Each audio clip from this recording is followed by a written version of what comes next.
옛날 조선 팔도 가운데서도 산세 깊고 물길이 맑기로 이름난 어느 고을 외진 산촌에 허진수라는 선비가 살고 있었습니다. 사람들은 그를 허선비라고 불렀습니다. 허선비는 지독하게 가난하여 겨우 비바람만 막는 초가삼간에 살았지만 고을에서 그를 함부로 대하는 이는 없었습니다. 권력 앞에서는 호통을 치고 약한 자의 억울함은 제1처럼 나서는 고든 기계와 따뜻한 성품을 지닌 진짜 선비였기 때문입니다. 심지어 그는 길가에 핀 들꽃 하나도 함부로 밟지 않는 사람이었습니다. 사람이든 짐승이든 풀 한 폭이든 하늘 아래 난 것은 다 저마다의 목숨이 있다. 그가 자주 하던 말이었습니다. 그의 봄도 막 무르익고 있었습니다. 긴 겨울이 지나고 산등성이마다 연두빛이 번졌으며 양지 바른 빛 아래는 이름 모를 풀꽃이 고개를 내밀고 있었습니다. 허선비는 이웃 마을 훈장의 부탁으로 어린아이들에게 글을 가르치고 돌아오던 길이었습니다. 산길은 조용했습니다. 바람은 아직 서늘했지만 햇살은 제법 따뜻했고 발밑에서는 마른 잎과 흙이 부드럽게 발렸습니다. 허선비는 봄빛이 좋은 날이면 습관처럼 길 가장자리를 천천히 살폈습니다. 부러진 새둥지가 없는지, 다친 짐승이 없는지, 누가 버리고 간 물건이 없는지 보는 버릇이 있었습니다. 그러다가 문득 발걸음을 멈추었습니다. 풀숲 한쪽에서 하얗게 드러난 것이 눈에 들어왔기 때문입니다. 처음에는 오래된 나무 뿌리인 줄 알았습니다. 그러나 가까이 다가가 보니 그것은 나무 뿌리가 아니었습니다. 햇볕과 비바람에 오래 씻긴 사람의 해골이었습니다. 허선비는 그 자리에서 한동안 움직이지 못했습니다. 풀잎 사이에 반쯤 묻힌 해골은 너무도 쓸쓸해 보였습니다. 누군가의 귀한 자식이었을 것이고 누군가의 사랑하는 가족이었을 텐데 이제는 거둘 사람 하나 없이 산길 옆에 버려져 있었던 것입니다. 허선비는 조용히 무릎을 꿇었습니다. 이 어인 가엾은 일이란 말인가? 그는 주변을 둘러보았습니다. 혹시 무덤에 흔적이 있을까 보았지만 아무것도 없었습니다. 무덤은커녕 이름 한자 적힌 표식도 없었습니다. 정말로 세상에서 잊힌 듯한 모습이었습니다. 허선비는 곧장 길가의 마른 가지를 치우고 돌을 밀어내고 손으로 흙을 파기 시작했습니다. 돌멩이의 손끝이 긁히고 손톱 안에 흙이 들어갔지만 개의치 않았습니다. 적어도 이 봄볕 아래서 더는 짐승발의 차이고 비바람에 구르지 않도록 해야겠다고 생각했습니다. 그 순간이었습니다. 산길 위로 이상한 바람이 스쳤습니다. 분명 봄바람인데도 한순간 서늘한 기운이 감돌았습니다. 허선비가 손을 멈추고 고개를 들자 눈앞 공기가 물결치듯 흔들렸습니다.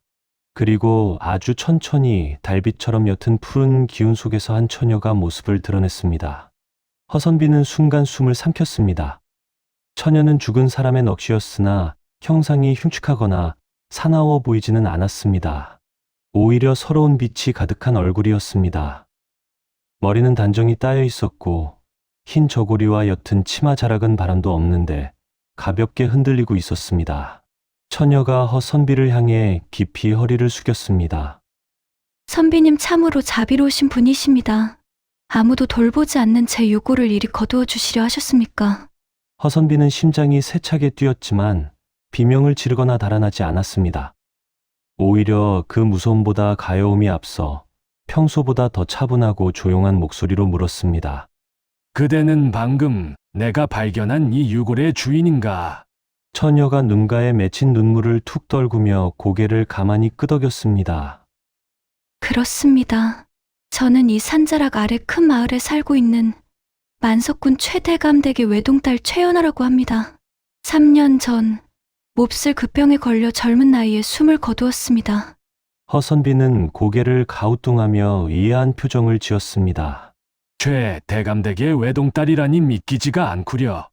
가문이 그리 당당하고 재물이 넘쳐나는데 어찌하여 그대의 몸이 이리 험한 산길에 버려져 이토록 오랜 세월 떠돌고 있었단 말이오. 그 질문이 나오자 처녀의 입술이 파르르 떨리며 눈물이 봇물 터지듯 쏟아졌습니다. 선비님, 제 친어머니가 돌아가신 후 아버님은 새어머니를 안방에 들이셨습니다. 그런데 제가 그 병으로 급사하자 안방을 차지한 새어머니와 재산을 노린 친척 숙부들이 음모를 꾸몄습니다. 혼인도 하지 못한 처녀가 급사하여 죽었으니 이는 집안에 대대손손 저주를 내릴 악귀가 될 징조라며 제 시신을 자연에 흘려보내야 그 액마기로 재물이 날로 번창할 것이라는 가짜 무당과 새어머니의 감언이설에 속은 것입니다. 새어머니의 사주를 받은 악한 하인들은 저를 양지 바른 곳에 묻어주는 신용만 하고는 인적이 없고 산짐승이 많은 이 깊은 덤불 속에 제 시신을 가마째 내던져 버린 것입니다. 허선비는 가슴 밑바닥에서 뜨거운 분노가 치밀어 올랐습니다. 돈과 미신에 눈이 멀어 제 핏줄을 내던진 가문의 추악함이 눈앞에 그려졌기 때문입니다. 참으로 인면수심 1호구나. 집안에서는 지금 그대의 행방을 전혀 모른다는 말이오. 예, 아버님은 그저 제가 좋은 곳에 묻힌 줄 알고 해마다 형식적인 제사만 지내고 계십니다. 제 혼백은 집이 그리워 대문 앞까지 가보았지만 육신이 저리 차가운 들판에 버려져 있으니 문턱을 넘지 못하고 이승과 저승의 경계에서 3년을 통곡하며 떠돌았습니다. 산길 위로 무거운 정막이 내려앉았습니다. 허선비는 낮게 한숨을 내쉬며 흙 묻은 손목으로 제 눈가를 훔쳤습니다. 참으로 한스럽고 억울한 세월이었겠소. 처녀는 허선비의 앞에 무릎을 꿇으며 더욱 간절한 목소리로 애원했습니다. 선비님, 다름이 아니라 사흘 뒤면 제 3축이 기일이 됩니다. 염치 없고 뻔뻔한 부탁인 줄은 잘 아옵니다. 하지만 저를 불쌍히 여기시어 제 유고를 품에 안고 아버님이 계신 그 집 안방까지 저를 데려다 주실 수 없겠습니까? 딱 하루만 단 한 번만이라도 제 집 문턱을 밟고 들어가 아버님께 진실을 알리고 싶습니다. 허선비는 처녀의 눈을 바라보았습니다. 그 애원 속에는 세상을 향한 피칠갑된 원망보다 자기를 버린 아버지를 향한 서글픈 그리움이 더 크게 자리 잡고 있었습니다. 좋소. 내가 그대를 데려다 주겠소. 죽은 이의 억울함을 풀고 그 뼈를 거두는 것은 살아있는 자에 마땅한 도리이니 내 발걸음이 무겁다 한들 어찌 거절하겠소. 처녀의 눈에서 감격의 눈물이 흘러내렸습니다. 그녀는 그 자리에서 땅에 연신 큰 절을 올렸습니다. 허선비는 그날로 해골을 깨끗한 삼배천으로 정성스럽게 감싸 안고 산길 아래에 있는 작은 암자 구석에 들키지 않게 모셔두었습니다. 그리고 기일이 되는 날 반드시 찾아오겠노라 굳게 약속했습니다. 사흘 뒤 사방에 어둠이 짙게 깔리고 해가 완전히 저물 무렵이 되었습니다. 허선비는 방구석에 깊이 넣어두었던 해진 도포를 꺼내 입었습니다. 비록 여기저기 기운 흔적이 역력한 낡은 옷이었지만 그가 가진 옷 중에서는 가장 단정하고 깨끗한 차림이었습니다. 그는 향 한 자루를 피워 유골 앞에 꽂고 마음을 가다듬은 뒤 조용히 속삭였습니다. 최 아가씨, 약주한 날이 왔소. 이제 아버님의 집으로 가십시다. 그러자 어두운 암자 밖에서 불어온 서늘한 산바람을 타고 처녀의 혼백이 다시 그 푸르스름한 형상을 드러냈습니다. 기일을 맞아 집으로 간다는 생각에 얼굴은 전보다 조금 밝아졌으나 여전히 깊은 불안감과 두려움이 서려 있었습니다. 처녀는 허선비의 뒤로 다가와 그의 때 묻은 도포 자락 끝을 가녀린 손가락으로 살며시 붙잡았습니다. 선비님, 가시기 전에 한 가지 꼭 명심하셔야 할 비밀이 있습니다. 무엇이오? 제 혼백이 선비님의 도포 자락을 붙잡고 있는 동안에는 선비님의 모습 또한 이승의 사람들의 눈에 바람처럼 흐릿하게 가려질 것입니다. 산 사람의 눈을 피해 집 안 깊숙한 사랑채까지 들어가려면 이 방법뿐입니다. 하지만 명심하십시오. 제가 어떤 이유에서든 이 도포 자락을 놓는 순간 선비님은 그 즉시 다른 모든 사람의 눈에 뚜렷하게 드러나게 될 것입니다. 허선비는 놀라기보다 대수롭지 않다는 듯 담담하게 웃었습니다. 내 눈에만 그대의 모습이 보이고 다른 이들의 눈에는 나와 그대 모두가 보이지 않는다는 말이구려. 참으로 묘한 신통력이요. 걱정 마시오. 그 정도는 내 기꺼이 감당할 테니 해가 더 지기 전에 발걸음을 재촉합시다. 그렇게 인간과 혼백의 기이하고도 슬픈 동행이 시작되었습니다. 캄캄한 산길을 내려오는 동안 허선비는 처녀의 넋이 가는 길이 외롭거나 심심하지 않도록 세상 돌아가는 이야기를 조근조근 들려주었습니다. 올해는 들판에 핀 진달래가 유난히도 붉어 산 전체가 불타는 것 같다는 이야기, 냇가에 버들잎이 연두색 싹을 틔워 참으로 보기 좋다는 이야기, 저 아래 작곡의 장터에는 요 며칠 신명 나는 엿장수가 들어와 아이들을 몰고 다닌다는 소소한 이야기들이었습니다. 처녀는 허선비의 등 뒤에서 묵묵히 이야기를 듣다가 가끔 작게 소리내어 웃기도 했습니다. 저도 살아있을 적에는 봄이 오면 앞마당에 진달래를 꺾어 머리에 꽂기를 무척이나 좋아했습니다. 그러셨소. 예, 아버님 댁 뒤뜰에는 철쭉과 해당화가 흐드러지게 피어났지요. 하지만 저는 기와집의 높은 담장 안에서 보는 꽃보다 이리 험한 산자락에 제멋대로 피어난 꽃들이 훨씬 좋았습니다. 불어오는 바람의 냄새가 담장 안과는 사뭇 달랐기 때문입니다. 허선비는 그 말에 서글픔을 느끼며 시선을 낮추었습니다. 높은 담장 안에서 비단 옷을 입고 자라니라 할지라도 마음은 언제나 자유로운 바람을 그리워할 수 있는 법이지요. 처녀는 한동안 말이 없었습니다. 한참을 걷다 처녀가 문득 떨리는 목소리로 물었습니다. 선비님은 제가 두렵지 않으십니까? 지금 선비님은 정체 모를 죽은 귀신과 함께 밤길을 걷고 계십니다. 허선비는 걸음을 멈추지 않은 채 부드럽고도 묵직한 목소리로 답했습니다. 이 험한 세상에는 멀쩡히 살아 숨쉬면서도 남의 등쳐먹고 해치려는 무서운 악인들이 천지에 깔려 있어. 그런 살아있는 자들이 100번 1000번 더 두려운 법이지. 억울한 한을 품고 제 집으로 돌아가고 싶어 하는 가녀린 혼 하나가 어찌 두렵겠소. 그대는 누군가를 해치러 가는 악귀가 아니라 그저 아비가 그리워 집으로 돌아가는 자식일 뿐 아니오. 그 말을 들은 처녀는 큰 충격을 받은 듯 한참 동안 아무런 말도 잇지 못했습니다. 그러다가 허선비의 등 뒤에서 아주 작게 흐느끼듯 속삭였습니다. 살아서 숨을 쉴 때도 저에게 그런 따뜻한 말을 건네준 이는 없었습니다. 마침내 두 사람은 마을 어귀에 다다랐습니다. 부잣집들이 모여 사는 동네답게 골목마다 번듯한 등불이 환하게 켜져 있었습니다. 그 중에서도 웅장한 소슬대문과 높은 기와지붕을 자랑하는 궐궐한 규모의 저택이 눈에 들어왔습니다. 멀리서 봐도 한눈에 알 수 있는 만석군 최대감의 집이었습니다. 처녀가 도포 자락목을 꽉 쥐며 나지막하게 말했습니다. 선비님, 저곳이 바로 제가 살던 집입니다. 허선비가 슬쩍 고개를 돌려 처녀의 기색을 살피니 집을 바라보는 그녀의 눈동자에는 반가움과 서러움, 그리고 새어머니를 향한 깊은 두려움이 뒤섞여 마구 흔들리고 있었습니다. 마침 최대감댁 앞마당은 죽은 외동딸의 삼주기 제사 준비로 매우 분주했습니다. 하인들은 땀을 흘리며 커다란 상을 나르고 있었고 부엌에서는 기름진 탕과 전을 부치느라 고소하면서도 매캐한 연기가 끊임없이 피어올랐습니다. 겉으로만 보면 세상 떠난 딸의 넋을 지극정성으로 기리는 대단히 효성스럽고 자애로운 집안처럼 보였습니다.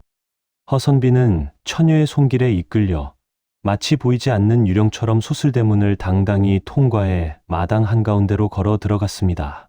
참으로 신기하게도 문 앞을 두 눈 뜨고 지키고 서 있던 험상궂은 하인들은 허선비가 바로 앞을 스쳐 지나가는데도 전혀 알아채지 못한 채 자기들끼리 노름 이야기에만 정신이 팔려 있었습니다.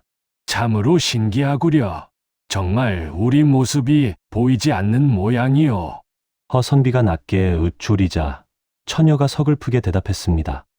제가 이 도포 자락을 놓지 않는 한 그들의 눈에는 선비님이 그저 스쳐 지나가는 한 줄기 한 밤의 바람결로 보일 뿐입니다. 두 사람은 대청마루를 지나 제사상이 차려지고 있는 큰 사랑채 앞으로 향했습니다. 그 짧은 이동 시간 중에도 처녀는 자꾸만 발걸음을 멈추고 여기저기를 가만히 두리번거렸습니다.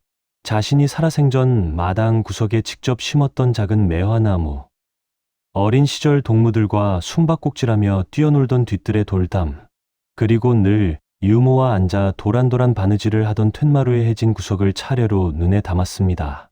그 모습은 마치 꿈에서 깨지 않으려는 아이처럼 처절해 보였습니다. 이윽고 두 사람은 제사를 지내기 위해 친척들이 가득 모여있는 사랑채 문턱 앞까지 이르렀습니다.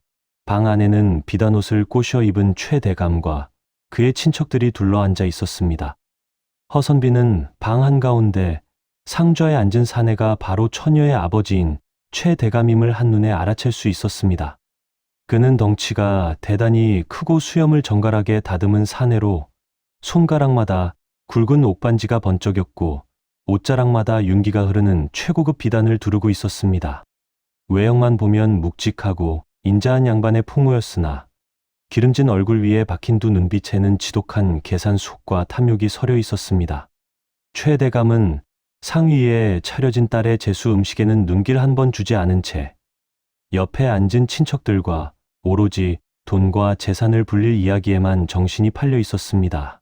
이번에 아랫마을 논 두 마지기는 소장료를 필히 더 올려받아야겠소.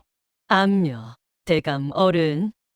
요즘 소작인 놈들이 배가 불러서 허튼 소리를 해댑니다. 쯧쯧, 딸년 제삿날이라 체면 때문에 일이 거창하게 상은 차렸다만 가만히 보니 쓸데없이 낭비되는 쌀과 고기가 너무 많아 아깝구려. 딸의 제삿날에 재물이 아깝다고 투덜대는 아비의 목소리를 들은 처녀의 얼굴이 핏기가 가신 듯 순식간에 창백하게 질려갔습니다. 허선비는 그 파렴치한 대화를 들으며 이를 악물었습니다. 바로 그때였습니다. 10살 남짓되어 보이는 삐쩍 마른 어린 종 하나가 가득 푼 고깃국 상을 들고 사랑채 문턱을 넘다가 그만 발이 걸려 앞으로 콰당탕 넘어지고 말았습니다. 아이가 중심을 잃으면서 상 위에 놓여있던 최대감이 아끼던 작은 옥사발 하나가 바닥으로 떨어졌고 날카롭고 청아한 파편 소리와 함께 산산조각이 나 사방으로 튀었습니다. 순간 번잡하던 사랑채 방 안의 공기가 얼음장처럼 차갑게 굳어버렸습니다. 어린 종은 온몸을 사시나무 떨듯 떨며 그 자리에서 대가리를 바닥에 찧었습니다. 죄송합니다. 대감마님, 제발 살려주십시오. 제가 낮에 일을 많이 해 다리에 힘이 풀려 그만 실수를 했습니다. 그러자 아비인 최대감의 얼굴이 악귀처럼 뒤틀렸습니다. 조금 전까지 부드러운 척 가장하고 있던 양반의 가면은 온데간데 없이 사라지고 돈밖에 모르는 탐욕스러운 본성이 드러났습니다. 이 미련하고 천한 놈이 어디서 감히? 최대감은 자리에서 벌떡 일어나더니 어린 종의 뺨을 사정없이 후쳤습니다. 매서운 손찌검에 어린 종은 비명을 지르며 구석으로 나뒹굴었습니다. 내 놈이 방금 깨뜨린 저 옥사발이 얼마짜리인 줄은 아느냐? 내 놈 목숨뚱아리를 10번을 잘라 팔아도 결코 갚지 못할 천하의 보물이다. 감히 내 집구석에서 재물을 깨먹어. 옆에 앉아있던 친척들이 말리는 신용을 했습니다. 아이고, 대감. 오늘이 그래도 조용히 보내야 할 따님 기일인데. 아이의 철없는 실수이니 그만 노여움을 푸심이. 그러나 최대감은 멈추지 않았습니다. 오히려 눈이 뒤집힌 채 방구석에 있던 굵은 대나무 회초리를 집어들고는 자빠진 어린 종의 등 가죽을 사정없이 내리치기 시작했습니다. 찰싹, 찰싹, 가혹한 파편 소리와 함께 아이의 얇은 무명옷이 찢어지며 붉은 피가 배어 나왔습니다. 오늘 같은 애군 낀 날에 이런 불길한 짓을 저지르다니. 이 재수 없는 년의 자식놈. 당장 매질의 관가로 넘기든지 내쫓아 버리겠다. 아이는 울부짖으며 손이 발이 되도록 빌었습니다. 그 참혹한 광경을 문턱 바로 앞에서 지켜보고 있던 처녀의 혼백이 갑자기 두 손으로 제 얼굴을 감싸 쥐었습니다. 그리고 피눈물을 흘리며 너무나 서럽고 고통스럽게 울부짖기 시작했습니다. 아버님 3년이 지났어도 당신은 정령 단 한치도 변하지 않으셨군요. 허선비가 가슴이 무너져 내리는 얼굴로 처녀를 돌아보았습니다. 처녀는 꺼져가는 목소리로 말을 이었습니다. 제가 살아 숨을 쉴 때도 아버님은 늘 저러셨습니다. 사람의 목숨보다 눈앞의 체면을, 자식의 마음보다 통장에 쌓이는 재물을 더 귀하게 여기셨습니다.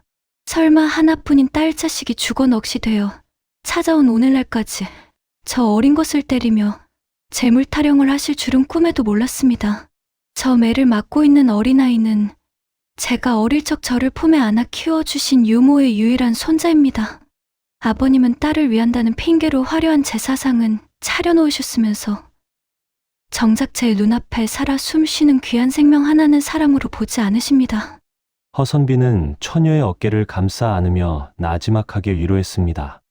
아가씨, 진정하시오. 내 저 불의를 가만두지 않을 테니.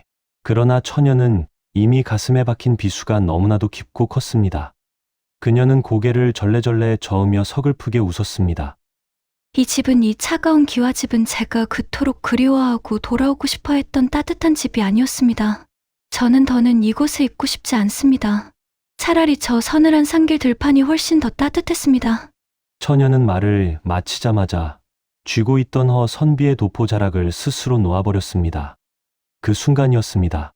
처녀가 손을 놓자마자 사랑채 문턱 앞에 서 있던 허 선비의 훤칠한 형상이 번쩍하듯 방 안의 모든 사람의 눈앞에 또렷하게 드러났습니다.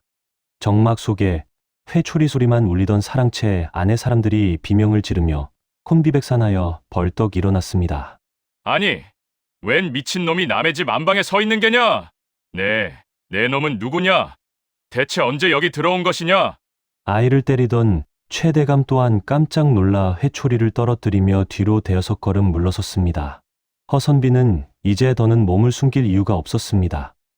그는 허리를 꼿꼿이 펴고 당당하게 걸어 들어가 방 한가운데 서서 최대감을 매서운 눈빛으로 똑바로 쏘아보았습니다. 이 욕망의 눈이 먼 집구석의 주인이 바로 내 놈이냐? 최대감이 삿대질을 하며 소리쳤습니다. 네 이놈, 감히 여기가 어디라고? 천한 선비 놈이 남의 귀한 딸 자식 제사상 앞에 나타나 행패를 부린단 말이냐? 당장 포도청에 넘겨 가두어 버릴 것이다. 허선비의 눈에서 불꽃이 튀었습니다. 그는 방 안이 떠나가라 벼락같이 호통을 쳤습니다. 행패라 하였느냐? 방금 전 하나뿐인 자식의 길에 죄 없는 어린 종놈을 짐승만도 못하게 매질하여 피를 본 자의 주둥이에서 감히 나올 말은 아니로구나. 최대감은 얼굴이 화르르 달아오르며 소리쳤습니다. 저 천한 종놈이 내 가문의 가업으로 내려오는 귀한 옥사발을 깨뜨렸으니 주인으로서 합당한 훈계를 한 것뿐이다. 내 놈이 무슨 상관이냐? 허선비는 방 안의 대들보가 흔들릴 정도로 크게 소리쳤습니다. 훈계라 하였느냐? 내 놈이 그 빌어먹을 재물 타령을 하며 어린아이를 팰 때 내 놈이 3년 전에 들판에 버린 친딸 연화의 혼백이 바로 이 자리에서 피눈물을 흘리며 통곡하고 있었음을 정든영 모른단 말이냐? 그 서슬퍼런 호통에 사랑채 안이 일순간 무덤처럼 고요해졌습니다. 친척들은 서로 눈치만 보며 얼굴이 하얗게 질렸고 최대감 역시 연화라는 딸의 이름이 나오자 입술을 파르르 떨기 시작했습니다. 무슨 헛소리를. 내 딸 연하는 3년 전에 죽어 저기 명당에 잘 묻혀 있거늘 어디서 사기를 치려드느냐? 허선비는 아무 말 없이 품 안 깊숙이 소중하게 안고 왔던 삼배천에 쌓인 묵직한 덩어리를 꺼냈습니다. 그리고 최대감의 눈앞 화려한 제사상 한가운데에 쿵 소리가 나도록 조심스럽게 내려놓았습니다. 내 놈 눈으로 똑똑히 보거라. 이것이 정녕 무엇인 줄 아느냐? 허선비가 묶여있던 삼배천을 거칠게 풀어헤치자 그 안에서 햇빛과 비바람에 하얗게 바랜 사람의 해골이 굴러 나왔습니다. 화려한 제사상 위로 흉측한 백골이 드러나자 방 안에 있던 친척들은 비명을 지르며 사방으로 도망쳤고 최대감의 얼굴은 흙빛으로 변했습니다. 허선비의 목소리는 더욱 낮고 단호해졌습니다. 내 놈이 부인의 악한 음모와 미신에 속아 차가운 산길 덤불 속에 내다 버려 3년 동안 짐승의 밥이 되게 방치한 유골이 바로 내 친딸의 몸뚱아리다. 그 불쌍한 혼이 오늘 제 기일을 맞아 단 한 번만이라도 그리운 아비의 얼굴을 보고 집 문턱을 넘고 싶다 하여 내가 내 손으로 흙을 파 이 육신을 안고 여기까지 데려왔다. 그런데 너라는 자는 딸의 넋이 보고 있는 앞에서도 그놈의 돈 타령, 재물 타령뿐이었고 고작 그릇 하나 깨졌다고 살아있는 어린 목숨을 때려 죽이려 했다. 내 놈에게 이 제사는 도대체 무슨 의미더냐? 자식의 넋을 위한다는 그 거창한 상차림이 다 내 놈의 체면을 세우기 위한 더러운 거짓말이었단 말이냐? 최대감은 허선비의 서슬 퍼런 기세와 폭로의 다리가 완전히 풀려버렸습니다. 그는 털썩 주저앉아 헛손질을 했습니다. 아니야.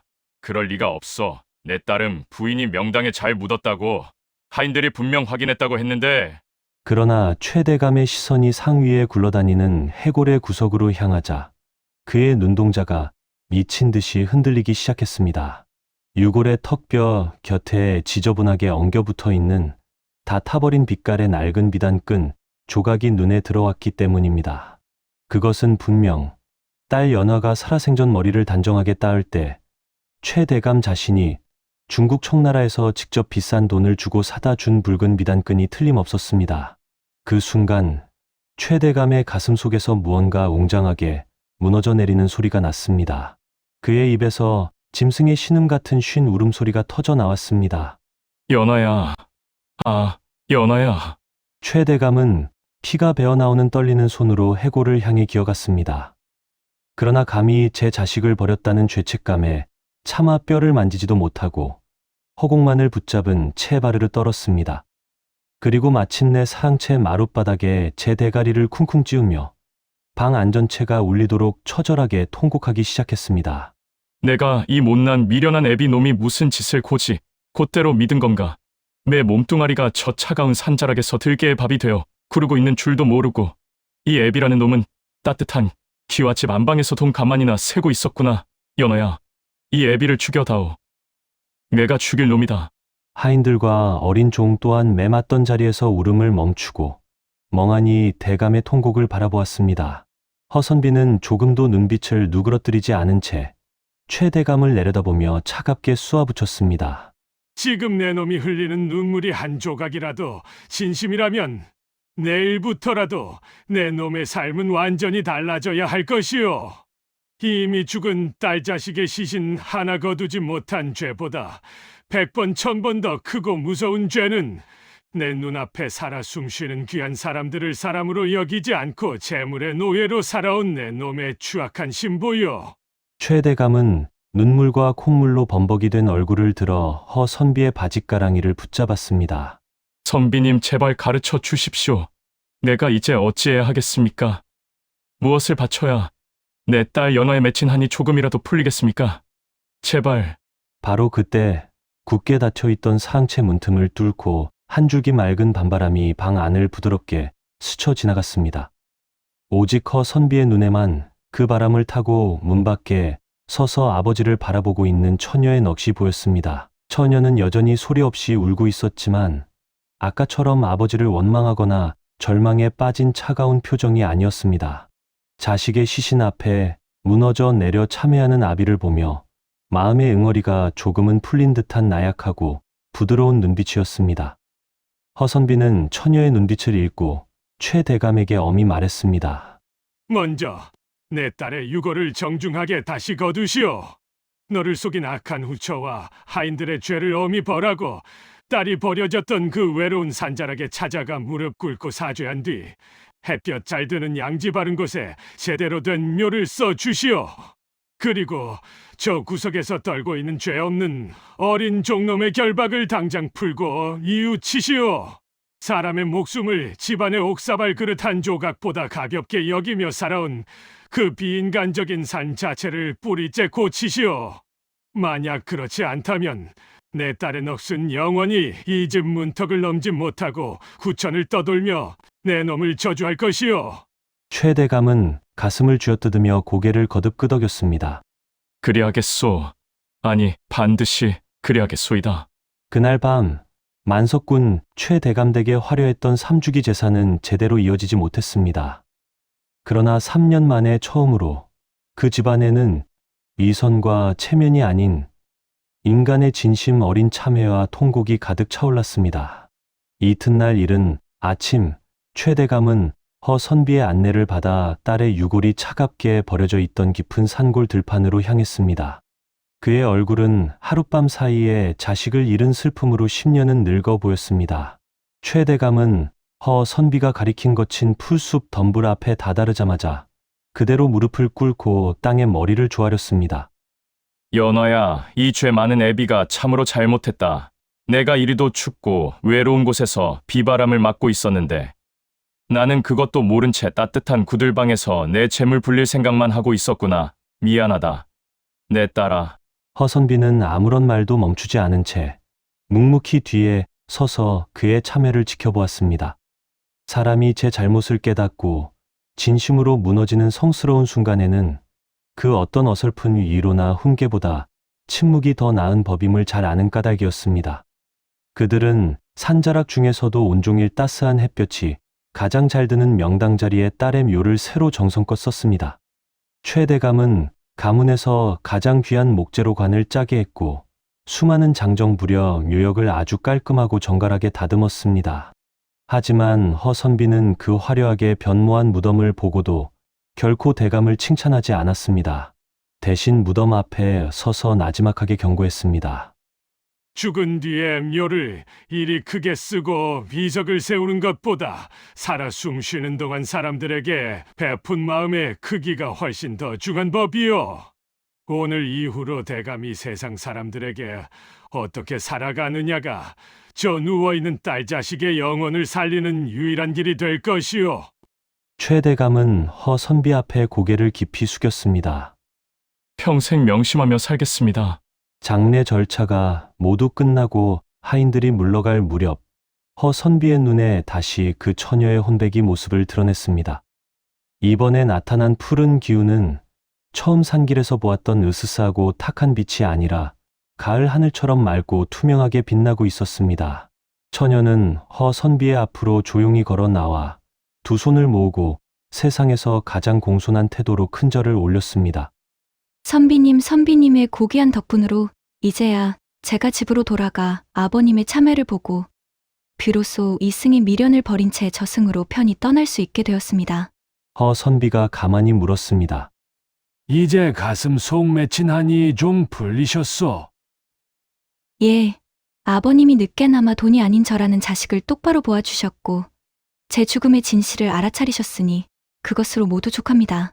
제가 살아생전 아버님께 간절히 바랐던 것도 거창한 비단옷이 아니라 오로지 그 따뜻한 눈길 하나였습니다. 그대를 이 지경으로 만든 새어머니와 친척들에 대한 원망은 남지 않았소. 어찌 원망이 아주 없겠습니까? 그러나 선비님처럼 의롭고 따뜻한 분을 만나 제 마지막 길이 결코 외롭지 않았으니 이제는 그 무거운 원망의 부스러기마저 이 봄바람 속에 모두 날려보내려 합니다. 그 아름다운 말 끝에 처녀의 형상이 마치 봄날의 안개가 따스한 아침 햇볕에 녹아내리듯 서서히 흐려지기 시작했습니다. 공기 중으로 서서히 투명하게 옅어져 가는 처녀가 마지막으로 외쳤습니다. 선비님, 부디 아프지 마시고 오래오래 사시어. 이 어두운 세상의 수많은 이들에게 오늘 저에게 베푸신 것과 같은 큰 덕과 인정을 가르쳐 주십시오. 허선비는 떠나가는 넋을 향해 인자하게 고개를 끄덕였습니다. 처녀는 마지막으로 온 세상을 밝히듯 환하게 웃어 보였습니다. 그리고 이내 처녀의 혼백은 한 줄기 맑은 산바람 속으로 완전히 녹아 사라졌습니다. 그 기이한 하룻밤의 소동이 있은 뒤로 만석군 최대감은 정말로 딴 사람이 되었습니다. 가장 먼저 그는 집안을 어지럽히고 딸을 내버린 악한 후처와 친척들을 가문에서 철저히 쫓아내고 관가에 고발하여 죗값을 치르게 했습니다. 그리고 집안의 하인들과 머슴들을 대하는 태도부터 180도 바꾸었습니다. 하인들을 가차없이 때리던 굵은 대나무 회초리를 제 손으로 모두 부러뜨려 불태워 버렸고 상을 깨뜨려 매를 맞았던 어린 종을 안방으로 불러 직접 좋은 약을 발라주며 눈물로 사과했습니다. 그뿐만이 아니었습니다. 고을에 흉년이 들어 굶어 죽는 이들이 생겨나면 제 집안의 거대한 쌀창고 문을 활짝 열어 아낌없이 곡식을 나누었고 그리고 해마다 딸의 기일이 돌아오면 거창한 제사상을 차리는 대신집 앞에 솥을 걸고 고을의 모든 가난하고 굶주린 이들에게 따뜻한 밥과 고깃국을 배불리 나누어 주었습니다. 한편 거룩한 기적을 행한 허선비는 최대감이 감사의 표시로 바치려 한 엄청난 황금과 재물을 단 한 푼도 받지 않은 채 미련 없이 자신의 가난한 산촌 초가집으로 돌아갔습니다. 그리고 예전과 다름없이 동네 어린아이들에게 인근 암자에서 글을 가르쳤습니다. 하루는 한 어린 제자가 호기심 어린 눈으로 물었습니다. 훈장님, 책에 나오는 덕더이라는 것은 도대체 무엇입니까? 허선비는 마당 구석에 떨어져 있는 이름 모를 작은 새의 깃털 하나를 조심스럽게 집어들며 인자하게 웃었습니다. 얘야, 덕이라는 것은 결코 위대한 일에만 있는 것이 아니다. 옳은 일을 행하려는 맑은 마음, 그것이 바로 덕이다. 눈앞에 약한 자를 함부로 업신여기지 않는 것. 죽어 잊힌 이의 육신을 가엾게 여겨 함부로 버려두지 않는 것. 그리고 제 잘못을 깨달았을 때 고칠 줄 아는 용기, 바로 그것이 참된 덕이란다. 아이들은 훈장님의 그 따뜻한 목소리를 가슴 깊이 새겨 평생 동안 잊지 않았다고 합니다. 세월이 흘러 수백 년이 지난 뒤에도 고을 사람들은 이 기이하고도 따뜻한 야담을 두고두고 후손들에게 전했습니다. 오늘 이야기처럼 마음에 오래 남는 따뜻한 야담이 좋으셨다면 좋아요와 구독으로 은비차담의 다음 이야기도 함께 해주세요. 여러분의 작은 관심 하나가 또 다른 오래된 이야기를 깨워내는 큰 힘이 됩니다.